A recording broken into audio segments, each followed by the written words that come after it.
देखिए आज अपन पढ़ेंगे रस। क्या पढ़ेंगे? रस। रस किसे कहती है?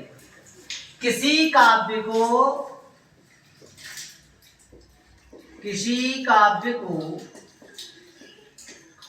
पढ़ने, सुनने या देखने से पाठक, श्रोता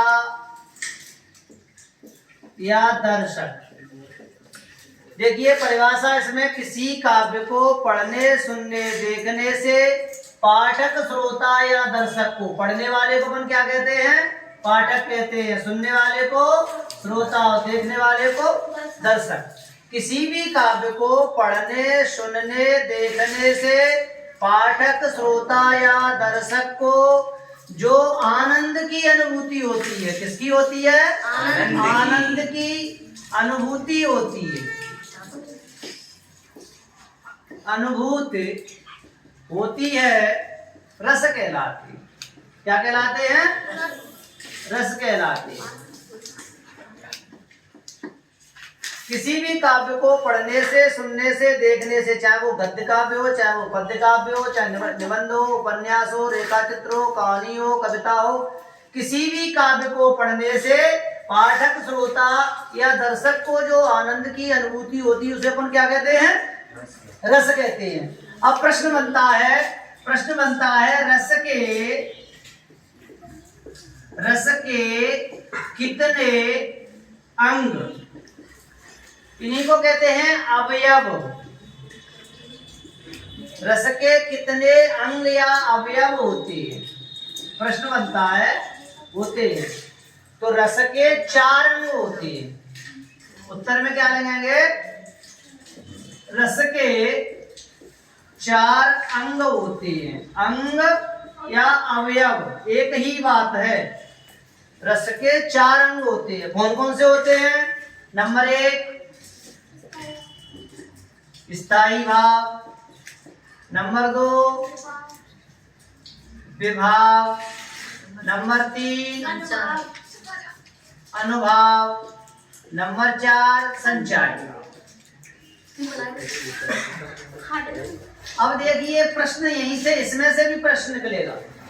समझ में आ गई? अंग और अवयव एक ही बात होती है। रस के 4 अंग होते हैं, स्थायी भाव, विभाव, अनुभाव और संचारी भाव।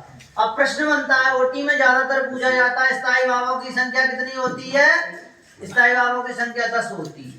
विभाव कितने प्रकार का होता है? विभाव 2 प्रकार का होता है। 2 विभाव का कौन कौन सा होता है? नंबर 1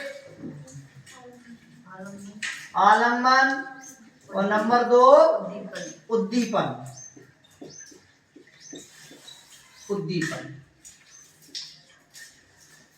आलम्बन विभाव और उद्दीपन विभाव।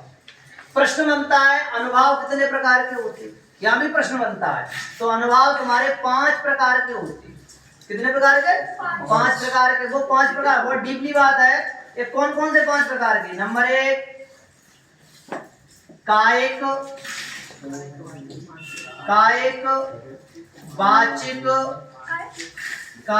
वाचिक, मानसिक,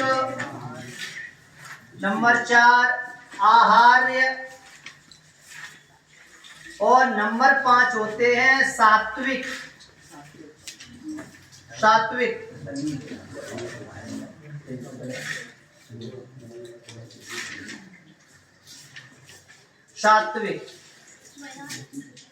5 होते हैं। ये बात ध्यान रखिए। अनुभाव 5 प्रकार के, सात्विक 5वां।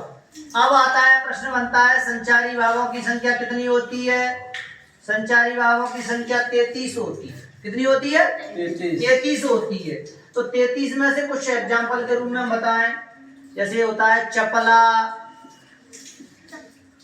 उन्माद, हर्ष, विषाद आदि। देखो ज्यादातर प्रश्न पूछे जाते, संख्या पूछी जाती है। प्रश्न यहाँ ये भी बनता है, स्थायी भाव किसे कहते हैं? जो भाव मानव हृदय में स्थायी अवस्था में रहते हैं उन्हें हम स्थायी भाव कहते हैं। इनकी संख्या कितनी होती है? 10 होती है। विभाव, विभाव वे भाव जो मानव हृदय में सुषुप्तावस्था में भाव जो रहते हैं उनको जागृत करने वाले भाव क्या कहलाते हैं? विभाव कहलाते हैं। ये 2 प्रकार के होते हैं, आलम्बन और उद्दीपन। अब आलम्बन भी 2 प्रकार का होता है, आश्रय और विषय। आश्रय किसे कहते हैं? जिसके मन में भाव जागृत हो वो होता है आश्रय, और जिस वस्तु या व्यक्ति के प्रति भाव जागृत होता है वो होता है आपका विषय। अनुभाव, अनुभाव किसे कहते हैं? तो अनुभाव क्या है? आश्रय की बाहरी क्रियाओं को देखने से हमारे मन में जो भाव जागृत होता, आश्रय की बाहरी क्रियाओं को देखने से हमारे मन में जो भाव जागृत होता है वो अनुभाव कहलाता है। अनुभाव कितने प्रकार के होते हैं? अनुभाव 5 प्रकार के होते हैं, कायिक, वाचिक, मानसिक, आहार और सात्विक, 5 प्रकार के होते हैं। संचारी भाव किसे कहते हैं? देखिए इन भाव जो संचारी भाव होता है, संचार माने जैसे ब्लड सर्कुलेशन होता है आपका, चलते रहना, संचलित रहना, ये भाव मानव हृदय में आते जाते रहते हैं। इनकी स्थिति पानी के बुलबुले के समान होती है। जैसे पानी का बुलबुला है, थोड़ी देर बाद फूट जाता है, ऐसे ही ये भाव थोड़ी देर के लिए आते हैं और उसके बाद चले जाते हैं। ये प्रश्न आपका यहाँ तक हो गया। रस के अंग हो गए, अवयव हो गए। अब अपन आगे की ओर चलते हैं। रस के कितने भेद होते हैं? प्रश्न बनता है रस के कितने भेद होते हैं?